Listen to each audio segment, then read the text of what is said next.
market lagi, tapi secara spesifik kita akan bahas untuk sektor konstruksi ya.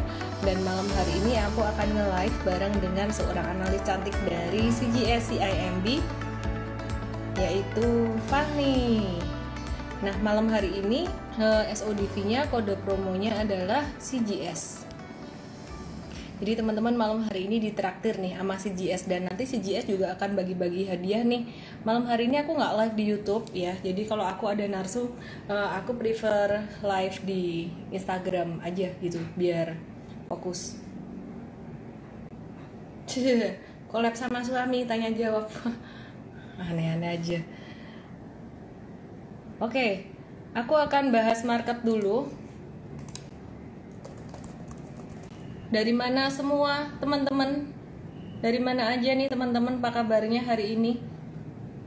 Cuan saham apa hari ini?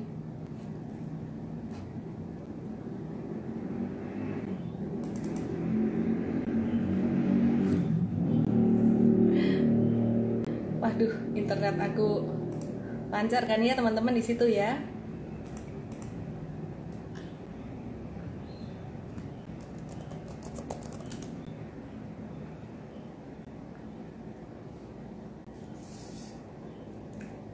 Oke, IHSG hari ini ditutup 0,83% ya, naik dikit doang 0,83%, dan pas banget ini kehalang resisten MA 200, jadi pas banget ketahan di bawah resisten MA 200 pas gitu ya. Jadi kalau aku lihat sih saham-saham yang perlu diwaspadai rawan profit taking itu saham-saham big caps perbankan. Contohnya saham BBRI ya. BBRI ini tadi juga ada satu candle merah gitu, itu tanda profit taking jangka pendek gitu. Oke. Buat beberapa saham yang lagi hot akhir-akhir ini ya, tadi ada yang nanya BRIS, terus BBKP, terus ada yang nanya Friend juga. Aku akan bahas satu-satu ya. Jadi di IG feed aku ini juga ada dibahas BRIS. BRIS hari ini naik lagi ya. Jadi kalau di super trader itu memang kita masih ngehold. Kalau untuk swing trading kemarin kita kasih tahu untuk jualan. Jadi teman-teman yang swing trading udah jualan ya udah nggak apa-apa. Memang kayak gitu resikonya kalau untuk swing trading, profitnya nggak sebanyak super trader, makanya kita ngehold untuk jangka menengah gitu. Terus selain BRIS, BBKP gimana? Bang Bukopin kemarin M-Trade ada jualan Bang Bukopin, nginep sehari doang, itu untung 27%. Pertanyaannya kenapa dijual? Untung 27%, kenapa dijual? Ya iyalah, untung 27% semalam, mau apa lagi gitu ya. Jadi swing trading udah dijual, kemudian hari ini tadi juga ada fluktuasi kencang banget ya, naik lagi gitu. Kita ada kemungkinan akan buyback lagi BBKP ini, tapi dengan strategi buy on weakness gitu ya, nawar gitu. Terus selain itu kemarin kita ada mention juga untuk IMAS dan IMJS, hari ini koreksi normal, masih normal correction, masih on track. Jadi yang belum punya malah tadi hari ini kita ajak beli di IM Trade ya. Ya, jadi kalau besok mungkin udah lain situasinya, besok bisa lanjut naik nih kalau aku lihat gitu ya. Kalau IMAS IMJS hari ini masih normal correction, masih consolidating gitu ya. Oke. Terus kapan weaknessnya nanti ya, kita real time sih kalau trading itu. Si BBKP aku cek ya, BBKP itu dia supportnya di area sekitaran 256 sampai 260-an. Cuman biasanya kita kalau beli itu kita ngelihat real time chart gitu. Jadi frekuensi transaksi intraday itu kita juga liatin. Oke, Adi nanti kita akan bahas secara spesifik nih bareng dengan Cici Fanny. Mau bahas sama apa lagi nih? YouTube enggak, malam hari ini enggak live YouTube karena aku lagi bareng dengan narsum, nanti ada narsum ya. Oke, aku langsung aja invite ya. Invite Bu Fanny. BMTR masih ada peluang. masih ada peluang. Ini dia konsolidasi sesaat ya. Kita sempat dulu pernah punya, terus kemudian pernah keluar juga, udah keluar. Kita mau buyback sih.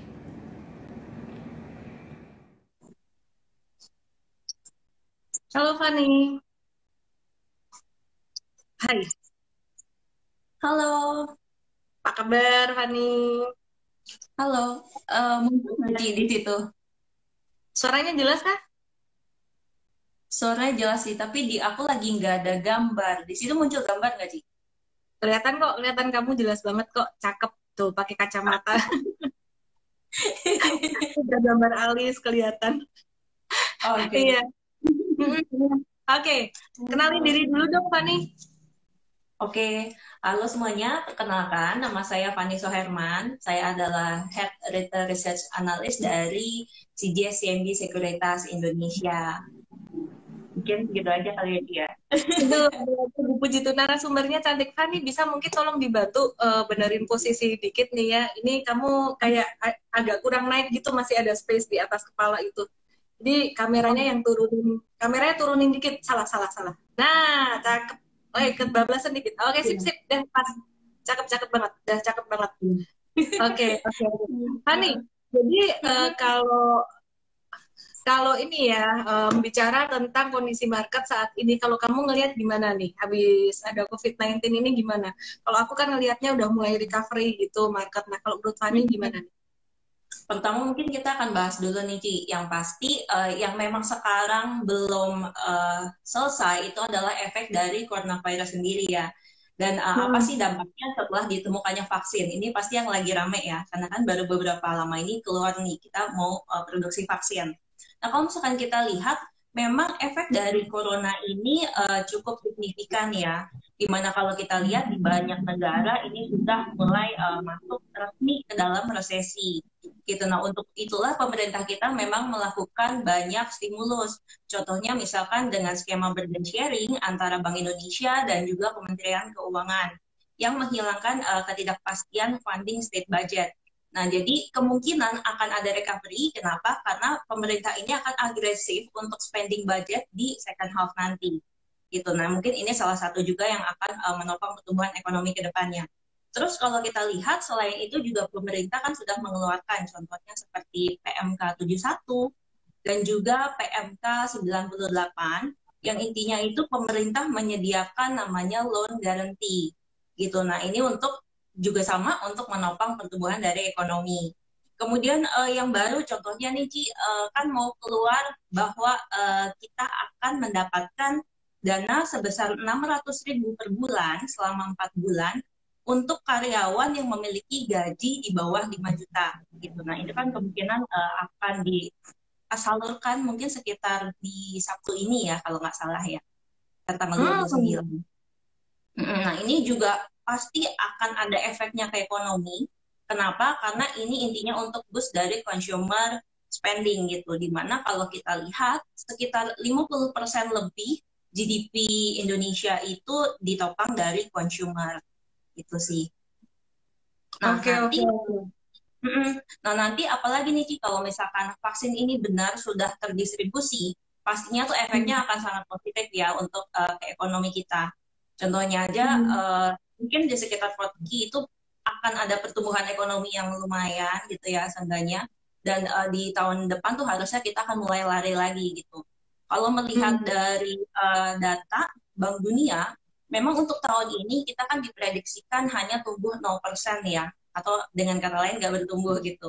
Nah, cuma untuk tahun 2021 itu bahkan Bank Dunia ini memperkirakan Indonesia akan tumbuh sekitar 4,8%. Kemudian kayak EDB proyeksikan Indonesia akan tumbuh sekitar 5% di tahun depan. Gitu. Nah, secara Bloomberg Median sendiri juga itu akan tumbuh sekitar 5,5%. Itu sih. Nah, jadi saya sih masih optimis ya untuk Indonesia nih masih akan jadi apa ya ekonomi yang cukup oke nih ke depannya. Oke. Berarti kita sama dong ya, kita sama view nih. Aku juga ngelihatnya nih udah recovery, udah arahnya ke recovery. Pemerintah juga terus kasih bantuan dan yang terpenting sih kalau buat pasar saham sebenarnya aku ngelihatnya tuh big fund institusi itu udah view-nya udah bullish-bullish semua gitu. Jadi kayaknya arahnya lebih ke beli saham daripada buang saham gitu, daripada ngejual. Nah, Fani, kan ini kan bicara tentang vaksin ya. Aku sempat ada lihat beberapa berita tentang vaksin, dan salah satunya juga dari Bill Gates sendiri yang memperkirakan bahwa vaksin ini akan ada yang berhasil dalam beberapa bulan yang ke depan, dan kalau berhasil itu divaksin sekitaran 30-60% penduduk di dunia, itu akan sangat berpengaruh sekali. Nah, ini sekarang kalau bicara sektor-sektor yang terdampak coronavirus, seperti contohnya sektor retail, kemudian selain retail itu ada konstruksi dan properti. Nah, hari ini kita kan khusus bicara tentang konstruksi ya, dan mungkin sedikit tentang properti ya. Nah, kalau menurut Fani sendiri nih ya, kalau sektor konstruksi ini menurut analisis kamu gimana? Menurut pandangan kamu gimana? Karena kan sebenarnya sekarang banyak yang berhenti membangun gitu.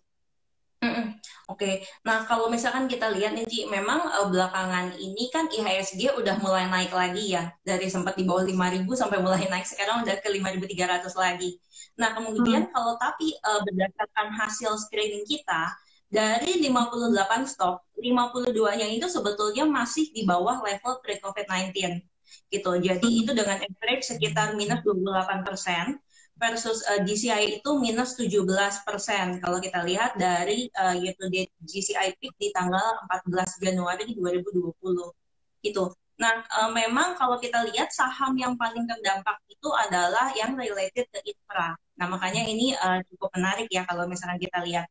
Terus kalau misalkan teman-teman juga udah menjadi nasabah dari CGSCIMB, pastinya tahu nih, karena di awal bulan kemarin, di awal Agustus, itu saya udah call saham-saham yang berkaitan dengan salah satunya ada banking juga, kemudian ada properti dan infra. Contohnya kayak BNI, kemudian ada Mandiri, kemudian ada Wika, ICBP, Java, BSDE, dan juga RAL. Dimana kalau kita lihat return dari awal bulan sampai dengan 25 Agustus kemarin, semuanya itu punya return sekitar belasan persen. Bahkan kayak BSD itu returnnya 21%, dan juga RALS itu return berjalannya sudah sekitar 31%. Gitu. Nah, ini juga sempat kita bahas di kelas investasi kita. Tuh, pastinya nasabah CGSCIMB udah tahu sih, kita waktu itu pernah call ini. Okay. Boleh nanti kalau misalkan kita kan nanti mau bahas sektor konstruksi ya, nanti kita ada mention-mention dikit untuk bahas fundamental dari saham-saham yang Fani sebut tadi, boleh ya? Oke. Oke. Nah kalau untuk sektor konstruksi sendiri gimana view kamu? Oke. Kalau misalkan kita lihat, memang ada beberapa katalis positif ya Ci untuk di konstruksi. Contohnya kalau misalkan kita lihat dari draft state budget di 2021, ini pemerintah ajukan kenaikan infra budget sekitar 47% year on year, yaitu ke sekitar 414 triliun di tahun 2021 dibandingkan dengan 2020 kemarin, itu malah budget infra ini turun sekitar 29% year on year. Gitu. Nah, pastinya karena budgetnya naik, ini akan positif ya untuk ke sektor konstruksi. Kemudian kalau kita lihat juga kemungkinan besar banyak proyek infrastruktur di second half ini yang akan dikejar. Karena kalau kita lihat efek dari pandemi kemarin dengan adanya PSBB, ini kan banyak yang terhenti ya untuk kontrak-kontraknya gitu. Jadi ini pastinya juga akan positif tentunya. Kemudian yang ketiga juga pemerintah ini mengeluarkan PMK 110 tahun 2020, di mana per 14 Agustus kemarin itu ada besaran diskon angsuran PPh dinaikkan dari yang 30% jadi 50% nih untuk PPh pasal 25, yaitu PPh badan. Nah ini juga pastinya ada katalis positifnya nih Ci. Gitu. Oke. Jadi nanti tahun 2021 tuh akan ada extra budget gitu ya untuk infrastruktur, dan itu bakalan bagus gitu ya. Jadi berarti untuk infrastruktur sendiri, untuk sektor konstruksi sendiri, ini yang menarik dari yang ini ya, yang BUMN ya pastinya ya. Pastinya, iya. Kita bahas satu-satu yuk saham konstruksi. Nah kalau aku kemarin itu aku sempat lihat-lihat ada beberapa saham sektor konstruksi. Sebenarnya kalau aku lihat secara teknikal itu pola dari saham konstruksi itu mirip-mirip ya. Adikarya, kemudian ada Wika, kemudian ada WSKT, WSBP, ini kalau aku ngelihat secara chart, ada pola akumulasi gitu. Aku nyalain komennya ya teman-teman kalau saya yang lagi ngomong, supaya saya bisa tahu juga teman-teman ada pertanyaan apa. Nanti kalau Fanny yang lagi ngomong, aku matiin lagi.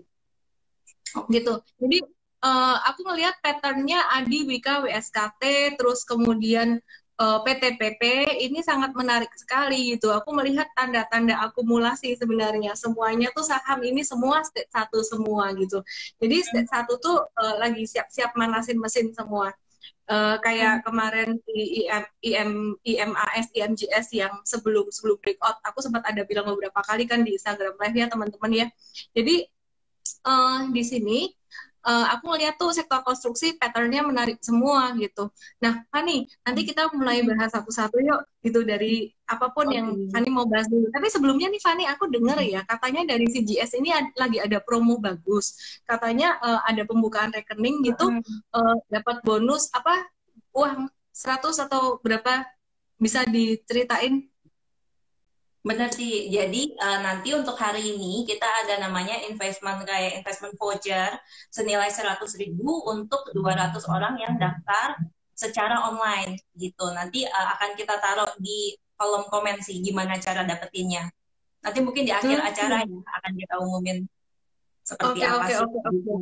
Oke, jadi nanti bisa langsung ke URL CGS itu atau bisa juga melalui DM saya ya. Di DM Instagram juga bisa, teman-teman langsung aja. Jadi ini langsung dapat hadiah juga nih, dapat hadiah seminar online diskon Vaganza besok hari Sabtu tentang manajemen risiko saham. Ya, bagaimana caranya kita mengatur berapa banyak sih kita boleh beli saham, kalau untuk modal kecil, modal besar gimana, dari yang 1 juta, 10 juta, 1M, 10M itu gimana.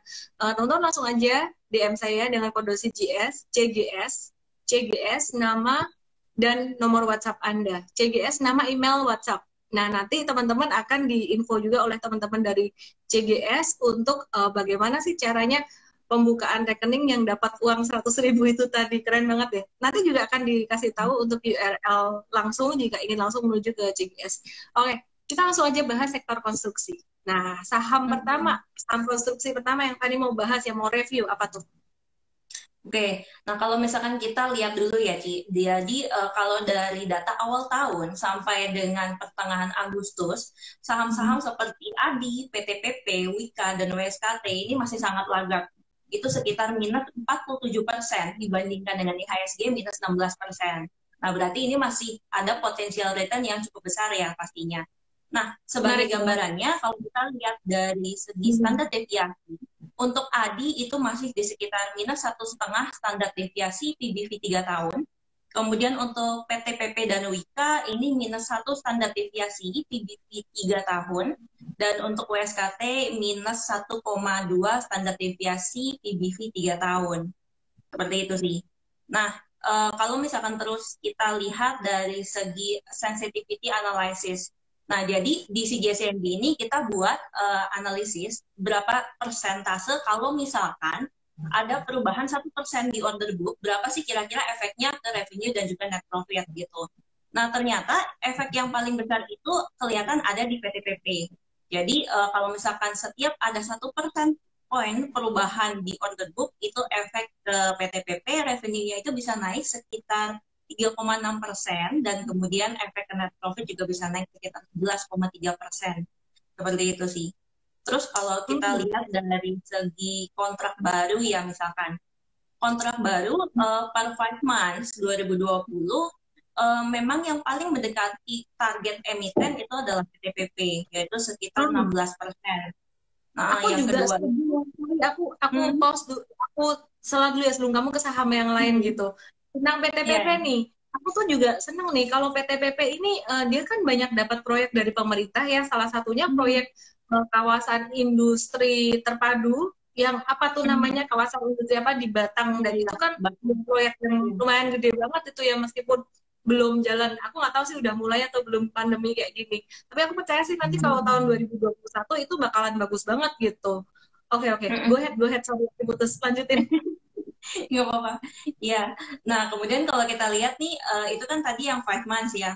kalau misalkan kita lanjut lihat nih untuk ke kontrak 6 months, jadi per semester 1 kemarin, itu untuk kontrak PTPP itu juga paling tinggi nih dibandingkan dengan SOE peers. Jadi dibandingkan misalkan dengan ADI, Wika, dan juga WSKT gitu. Nah, kontraknya per kuartal kemarin itu udah akan sekitar 33% dari target si JCMB. Dan sudah mencapai sekitar 22% dari target emiten sendiri untuk tahun ini gitu. Nah, ini adalah kalau kita lihat dari segi jumlahnya itu adalah yang highest value term nih dibandingkan dengan BUMN kontraktor peers seperti itu sih. Oke.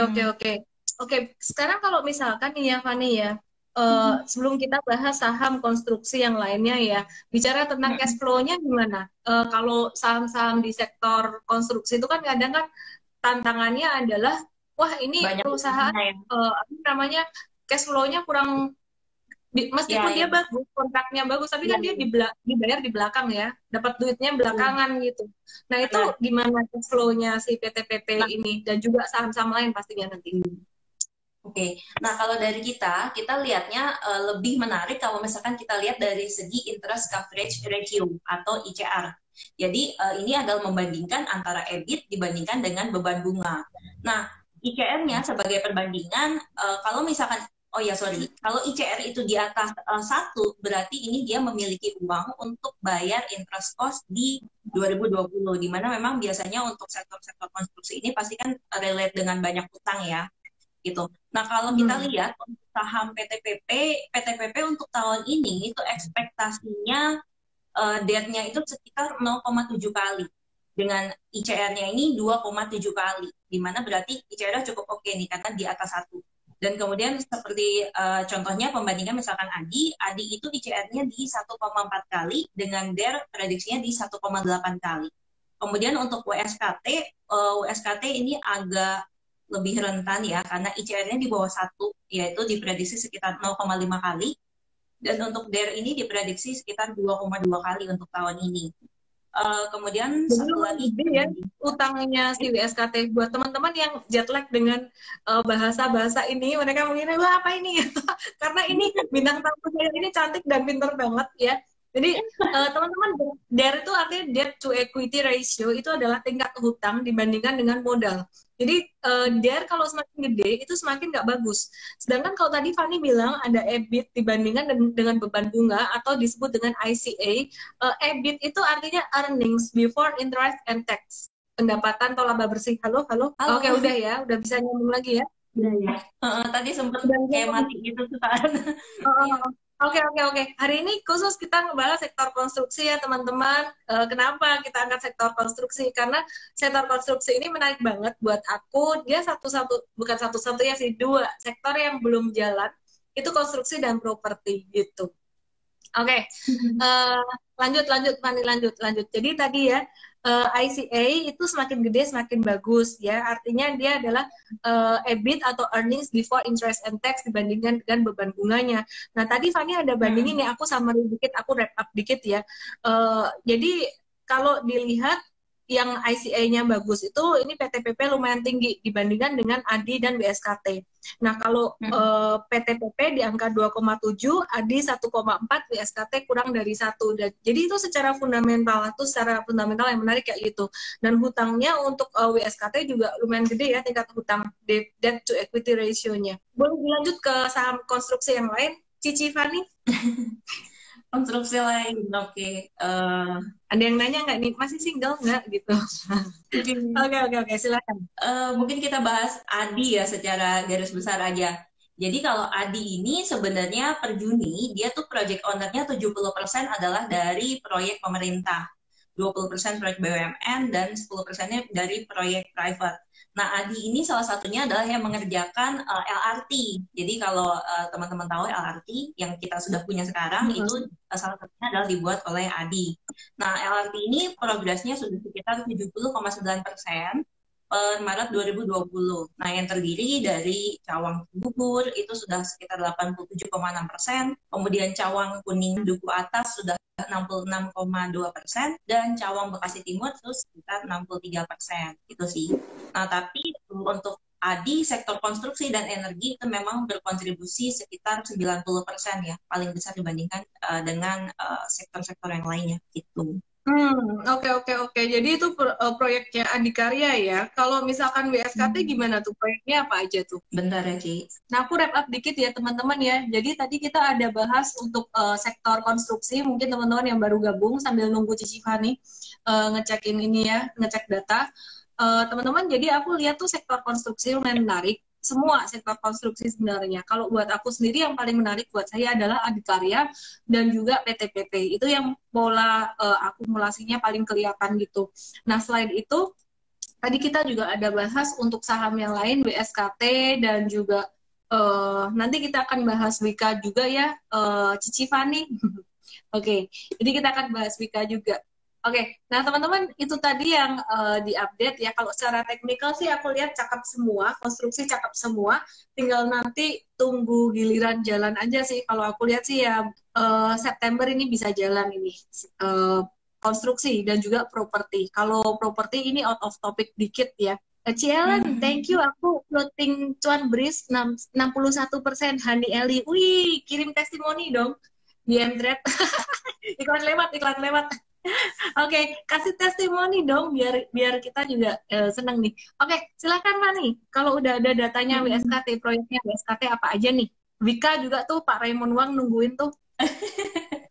Oke, untuk WSKT ini mungkin lebih ke arah dia banyak mau divestasi ya sebenarnya ya. Kalau kelihatannya ya, kalau dari data aku. Jadi kalau WSKT ini masih mengharapkan dua divestasi di tahun ini dia potensi bisa dapat sekitar kurang lebih 2 triliun nih, dan dia bisa mengurangi core loss.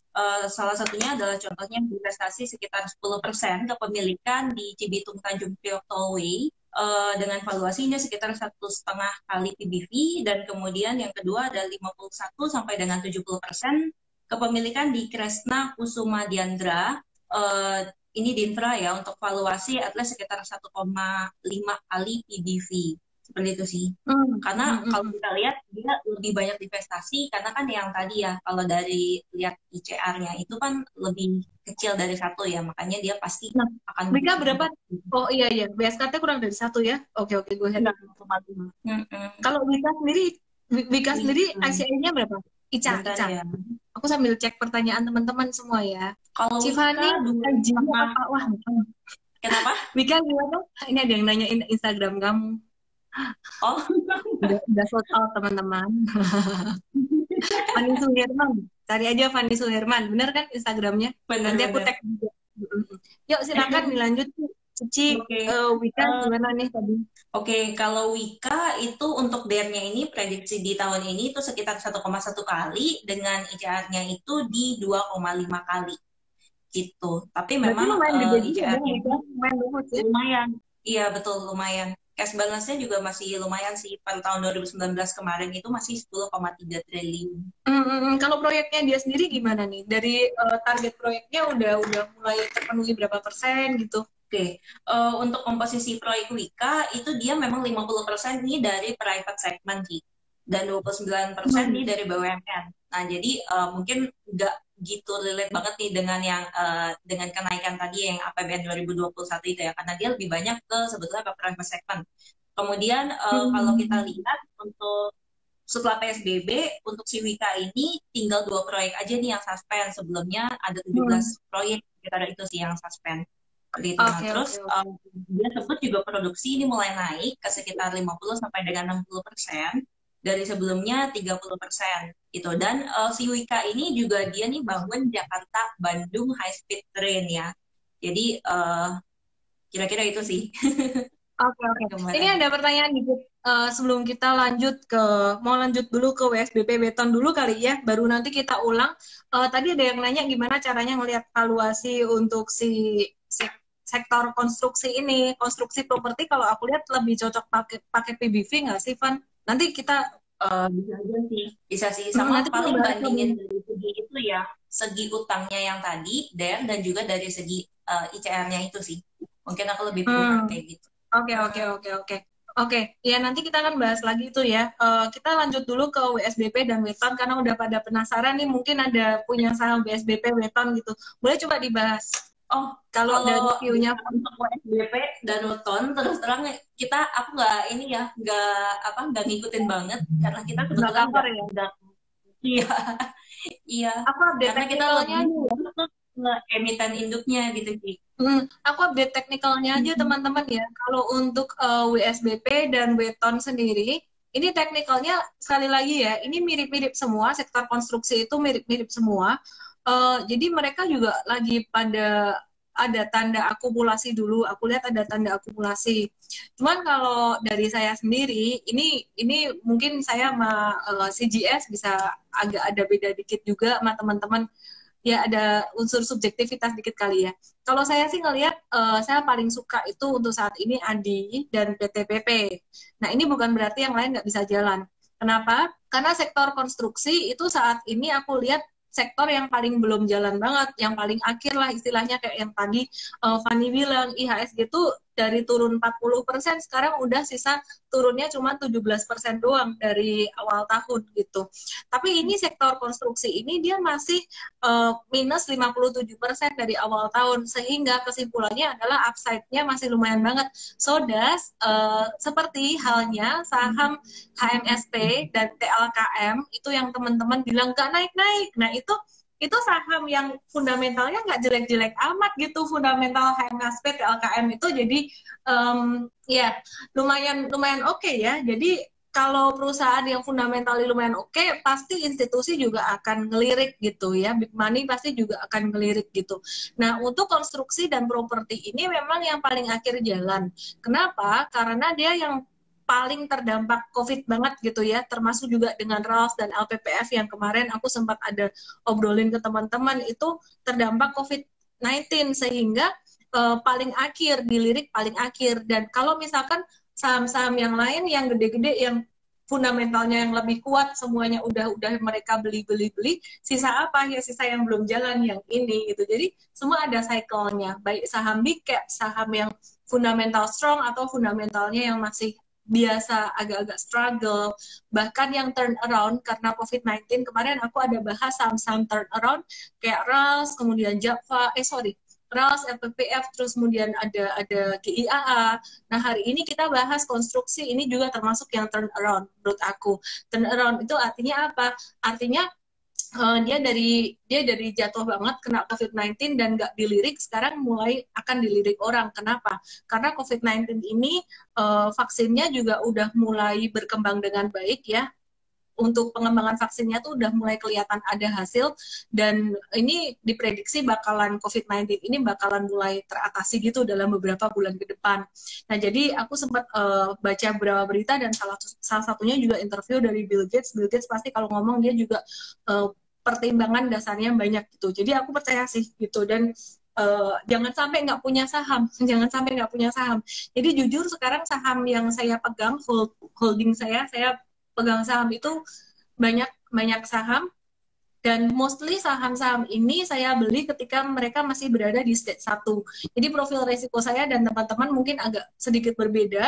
Kalau teman-teman mungkin naik turun saham dikit, jantungan deg-degan gitu. Tapi kalau saya kayak saham IMAS, saham BRIS itu saya hold, saya nggak maksudnya nggak deg-degan gimana, karena saya tahu in the future akan bagus. Nah, sekarang saya juga udah ngelirik saham-saham sektor konstruksi. Kalau teman-teman nanya saya udah punya belum beberapa dari sektor konstruksi ini? Saya udah mulai nyicil beli.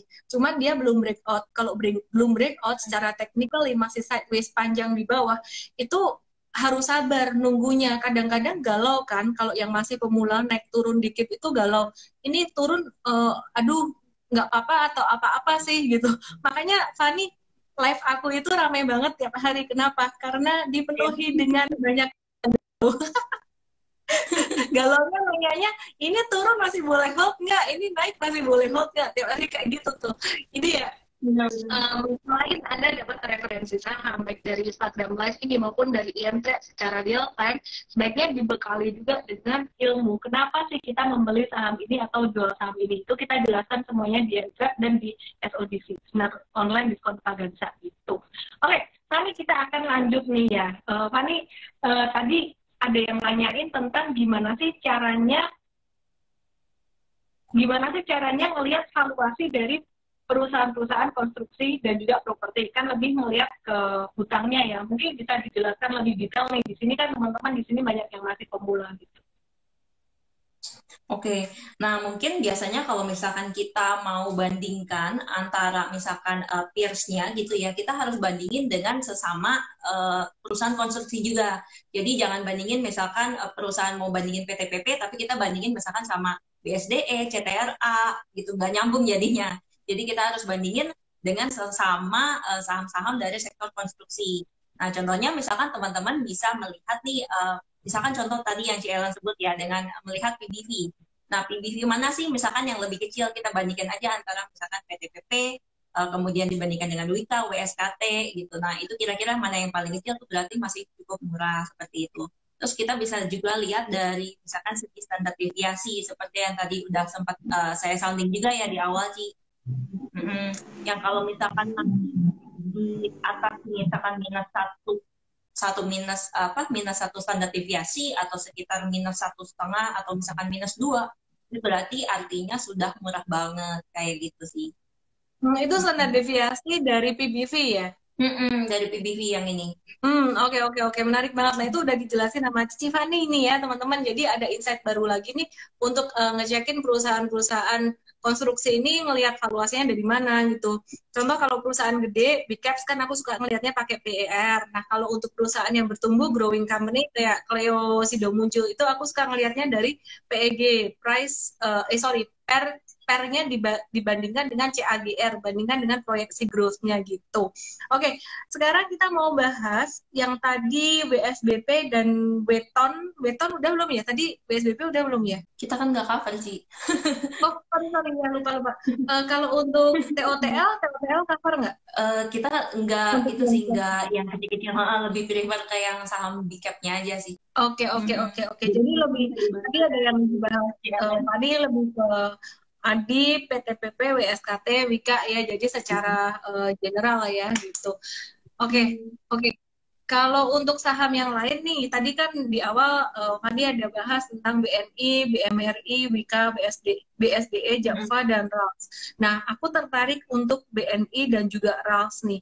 Karena kalau untuk saham-saham perbankan itu kan banyak yang udah naik ya, terutama yang di caps ya. Nah, untuk yang di caps ini menurut aku yang upside-nya masih agak lumayan itu BBNI, dia belum banyak naik gitu. Itu menurut Anda gimana sih dari ulasan fundamentalnya gitu? Kalau sebenarnya kalau dilihat dari BNI, itu BNI memang paling laggard ya dibandingkan dengan big banks yang lain kayak BRI, kemudian Mandiri, itu dia paling laggard sih untuk BNI. Makanya that's why kenapa kemarin kita pilih itu gitu salah satunya. Tapi ya biasanya tuh ada milih yang leading, kenapa kok pilih yang laggard? Ya, soalnya waktu itu kan sahamnya udah agak mulai naik nih. Jadi kita pilih kira-kira yang masih ada potensial upside-nya yang mana nih, makanya kita pilih yang itu.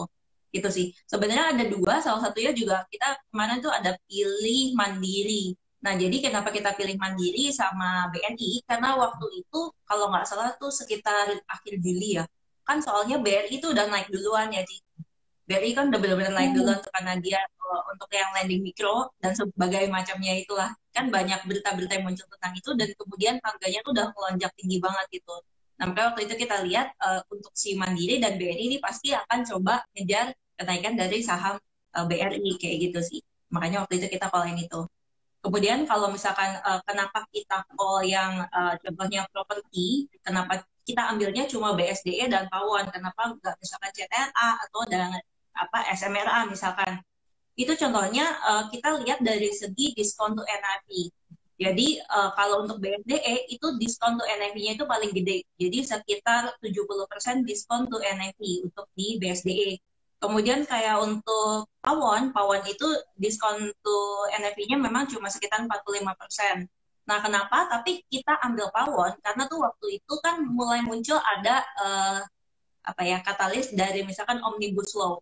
Nah, Omnibus Law ini dibilang bahwa akan ada membebaskan kepemilikan asing kan ya untuk di properti. Tapi propertinya pun ya tiket memang harganya mahal.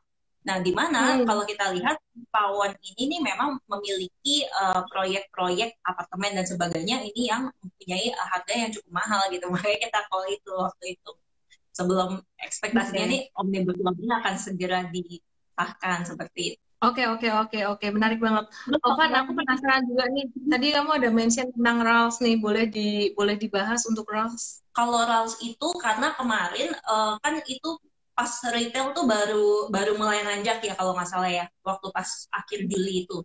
Jadi kita selalu buat call ini kan sekitar akhir akhir Juli untuk di awal bulan ini gitu, di awal Aku Agustus. juga call Nah, RALS loh, menarik itu buat aku. oh ya, iya, karena Lanjut, kalau lanjut.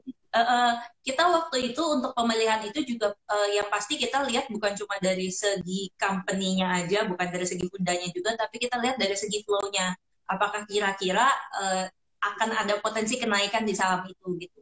Dan waktu itu Anyway, kalau misalkan aku bandingin, ya, lanjutin dulu. ya, Ada pertanyaan sedikit tentang RALS, cuma nanti aja. oke. Kalau misalkan aku bandingin waktu itu antara misalkan RALS dengan LPPF gitu, misalkan dengan MAPI, nah yang masih lagat banget tuh RALS gitu waktu itu. Nah makanya akhirnya kita jatuh ke pilihan RALS gitu. Dan bener aja sih dia naiknya kenceng banget. Oke. Ini kalau buat aku sih, RALS ini masih baru permulaan ya. Jadi saya sendiri juga masih view-nya masih nge-hold gitu. Ada pertanyaan dikit nih Van tentang RALS nih ya. RALS ini kan bisnisnya sangat terdampak banget COVID-19. Bahkan sebelum ada COVID-19 pun sebenarnya RALS ini dia juga udah terdisrupsi oleh bisnis online gitu. Nah, kalau kamu ngelihat bisnis modelnya RALS ini gimana sih? Kenapa sih kok tertarik RALS padahal model bisnis dia ini lagi tertekan banget gitu. Oke. Nah, jadi sebenarnya kalau misalkan kita lihat kemarin itu pas awal-awal PSBB dibuka, yang kemungkinan apa ya, maksudnya yang kita lihat kenaikannya itu cukup tinggi sebenarnya justru yang middle high. Karena dilihat bahwa katanya middle high ini kan nggak terkena efek dari COVID gitu ya. Ibaratnya kayak misalkan begitu mau buka, Zara tuh ngantri banget katanya ya kan. Jadi kita waktu itu sempat komapi gitu. Nah setelah dia naik, abis itu kita lihat lagi bahwa sebetulnya yang yang disokong pemerintah justru sebenarnya nih untuk yang middle ke bawah gitu. Nah sedangkan RALS marketnya itu memang di middle ke bawah gitu. Jadi kita expect, oh kalau misalkan daya beli yang di bawah ini meningkat, berarti juga akan ada potensi positif nih untuk RALS. Kita lihatnya dari situ sih. Oke. Teman-teman tadi ada yang nanya ya tentang RALS. Ex-date anjlok banget nggak ya? Ya pasti akan ada fluktuasi ya naik turun kalau misal abis CAMDEV atau ex-date gitu nanti bisa turun sih itu wajar ya. Cuman aku kalau ngelihatnya RALS ini dia baru dalam tahap awal mau recovery gitu. Jadi beberapa saham yang masih dalam stage 1 yang belum masuk ke dalam uptrend itu sektor konstruksi dan juga properti. Salah satunya adalah Alam Sutra. Asri, tadi ada yang nanya, best gimana sama. Nah, kalau aku lihat hari ini SSIA, aku agak belok dikit ke sektor yang lain, nggak apa ya, Van ya? Banyak yang nanyain karena SSIA hari ini juga udah mulai menguat, tapi belum masuk ke stage 2, belum masuk ke uptrend gitu, jadi kita masih masih nge-swing. Nah, untuk SMGR, untuk semen-semenan, kemarin kan si SMBR lari kenceng ya, Batu Raja. Terus habis itu disusul dengan Semen Indonesia atau dulu namanya Semen Gresik, jadi kodenya SMGR.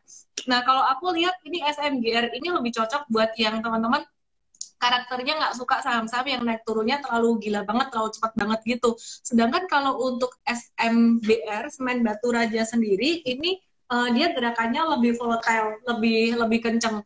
Dua-duanya aku punya dan aku view-nya aku nge-hold lama gitu. Nah, jadi tadi yang Fanny bilang nih make sense banget. Pemerintah ini kan sokong banget untuk masyarakat ekonomi kelas bawah gitu. Jadi Ramayana ya nanti akan terdampak. Dan kalau aku melihat ya Fanny ya, karakter masyarakat itu justru mereka yang middle down, itu yang justru berani belanja loh. Yang saya juga bingung. Benar. Aku juga bingung. Kayak kemarin ya, pas lebaran itu, kan kita suka lihat kan diberitakan. Bahkan mereka tuh, walaupun masih COVID, masih rela antri loh gitu kan, ke Ramayana. Kelihatan beli baju, beli sepatu. Yang lucu itu waktu itu ada berita mall di Ciledug, aku nggak tahu tuh Ramayana atau bukan, sampai viral di Instagram gitu. Jadi rame banget, kayak mereka tuh udah nggak peduli, mereka nggak peduli COVID gitu, nggak ngerti ya. Pokoknya yang dipeduliin adalah makan dan pokoknya bahagia. Udah gitu aja, nggak terlalu mikir banyak. Itu ada plus minusnya sih. Oke. Kakak Fani udah cantik, pinter ya. Udah sold out ya.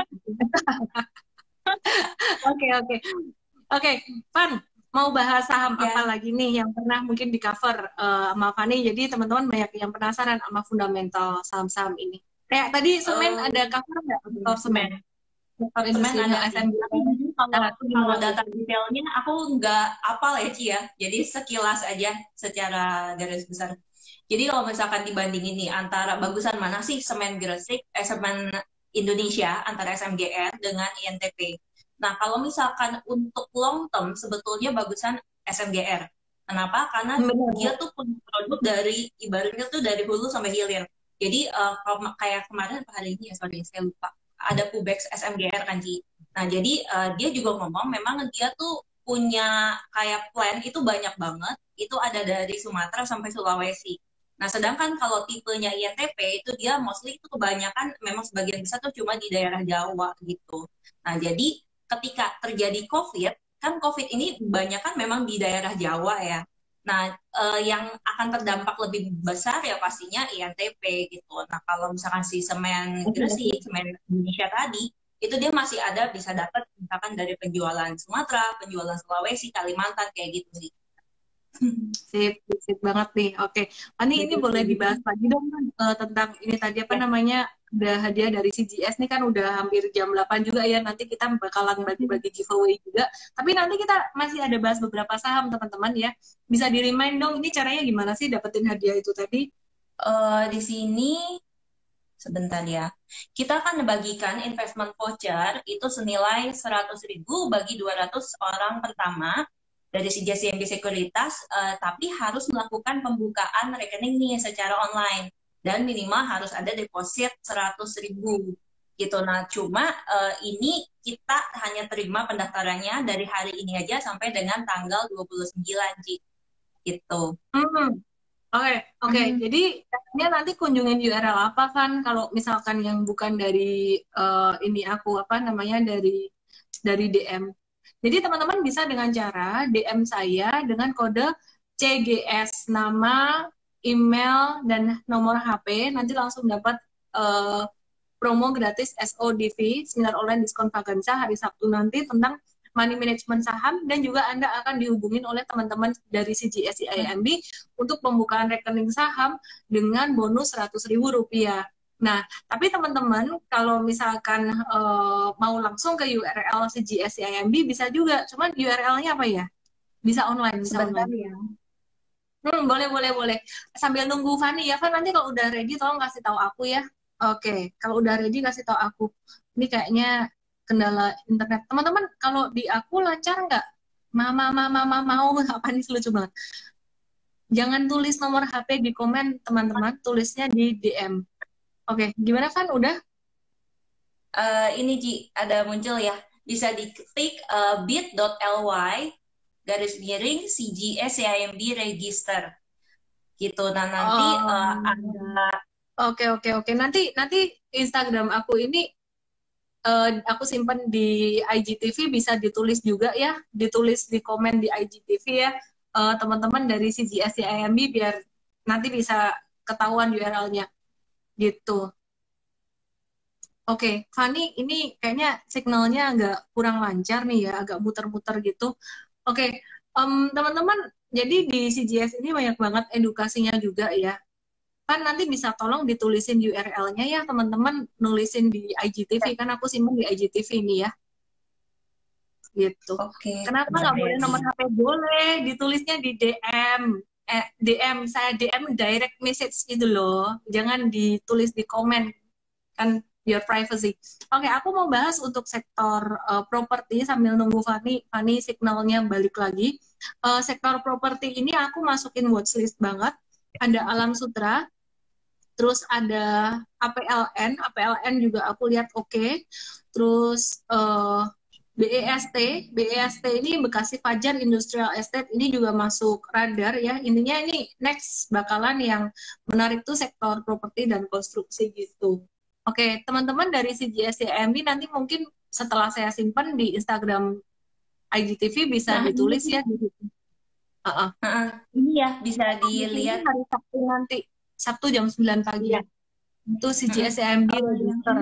Yang http://222 gitu bit.ly CGS-CIMB register. CGS-CIMB register, betul. Tapi jangan lupa harus taruh kode ya, Ci. Taruh kode yang tadi udah di-share juga sih di atas. Mungkin bisa tolong dibantu dikasih pin ya. Ya, nanti boleh ditulis di ini juga di komen. Ntar aku save kok IGTV ini. Oke. Tadi ada yang nanya TKIM tuh. TKIM gimana? Kalau TKIM aku ngelihat masih potensial juga ya. Dia udah membangun anak tangga yang pertama. Jadi udah masuk ke stage 2 gitu. Masih bisa lanjut sih si TKIM ini. Itu. Properti apa yang paling bagus? Nggak bisa bilang paling bagus ya. Kalau paling bagus itu gimana ya secara fundamental. Kalau secara teknikal ini mirip-mirip semua. Tapi aku view-nya lebih ke ASRI sama APLN, BSDE, BSDE. Tadi apa tadi BEST gitu ya.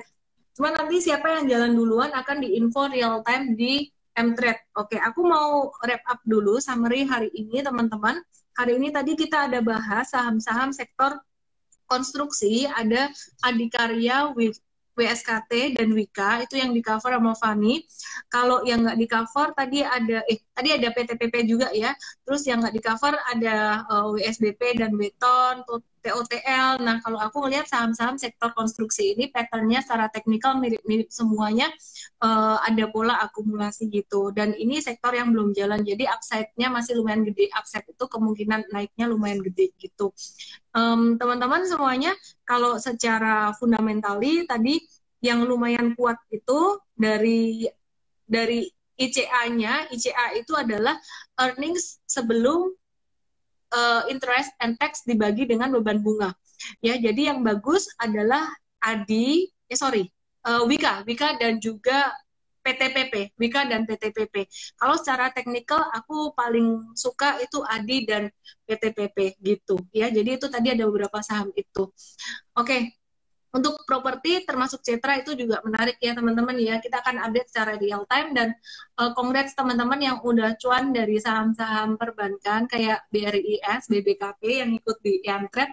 Boleh dong di-share testimoninya yang terbaik, di-share supaya kita bisa share juga ke orang lain, menyemangati orang lain gitu. TLKM kok belum jalan? Nunggu supaya signalnya lancar dulu. Nunggu signalnya lancar dulu. Oke, Van, bantu aku dong kan kita mau giveaway. Teman-teman akan dapat hadiah. Hari ini banyak banget hadiahnya ya. Jadi akan dapat hadiah 10 Mtrade ya, 10 Mtrade gratis. Dan ini hadiahnya beda sama yang tadi. Kalau hadiah yang tadi itu bisa pembukaan rekening saham.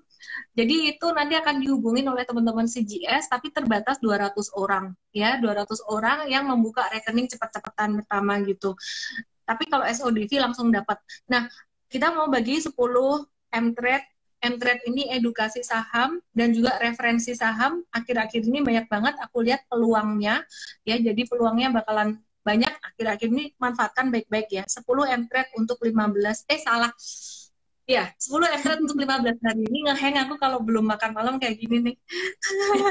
Oke. Bantuin dong, kan ada pertanyaan apa nih untuk giveaway? Kasih pertanyaan apa aja gitu, Ci? Yang gampang ya, yang simpel, jangan yang susah. Apa ya? Oh, gampang. Ini aja. Ini aja. Apa ya? Siap. Sebutkan emiten konstruksi gimana? Emiten konstruksi yang tadi di cover sama Tiffany. Arjuno.abi 1. Coba lagi. Bantuin pilih dong kan. 2 Justin Romans. Romans ya. Minimal berapa nih? 3 ya. Minimal 3 saham ya. Boleh berapa aja. Silakan. 2. Jessica 386. Linda Chen 81. Siapa tadi? Nah, ini Ayu Keraya Sambari ya tadi ya. Oke, itu yang Naftalia. keempat. Yang kelima, Naftalia Natalia tadi. siapa? Oke, Naftalia. Natalia. Yang keenam, SL Jena. Yang ketujuh, Bentar ya. Yolenta Puspita. yang ke-8, Eh, Dian Ang 89. Yang ke-9, ya. Asrut deh, Asrut. oke. Asrut. Yang ke-10, Jessica 386. Oke, thank you semuanya ya. Thank you semuanya yang udah join live malam hari ini. Besok aku akan nge-live lagi. Besok aku kalau single aku akan ada live di YouTube juga. Dan teman-teman, thank you, say thank you juga yo buat Cici Fani yo. Thank you gitu tulis di komennya. Ya, makasih Fani dan juga untuk CGSCMD yang udah join live malam hari ini. Tahu nggak teman-teman, aku ngajakin live untuk research, apalagi head research-nya, kepala research-nya itu nggak gampang. Kenapa? Karena biasanya head research itu nggak suka tampil, maunya di belakang layar, terus sibuk kerjaannya ngecekin fundamental saham ini itu susah gitu. Jadi malam hari ini so lucky banget gitu ya. Apalagi ini Cifani ini cute banget gitu. Jadi ya materi yang disampaikan juga tadi sangat bermanfaat sekali, sangat dalam sekali gitu. Thank you so much Fani Suherman. Yang mau follow Fani Suherman langsung aja ke Instagramnya. Dan juga teman-teman yang mau join dengan CGS CIMB, mau lihat program-program CGS CIMB, langsung aja follow Instagram CGS CIMB yang pastinya akan sangat memberikan manfaat banyak sekali buat teman-teman semua. Thank you Fani, thank you Ya, jangan lupa untuk daftar sampai tanggal 29. Sip. Nanti ditulis di komen ya. Aku post Iya. ditulis di komen. Bye-bye. Bye.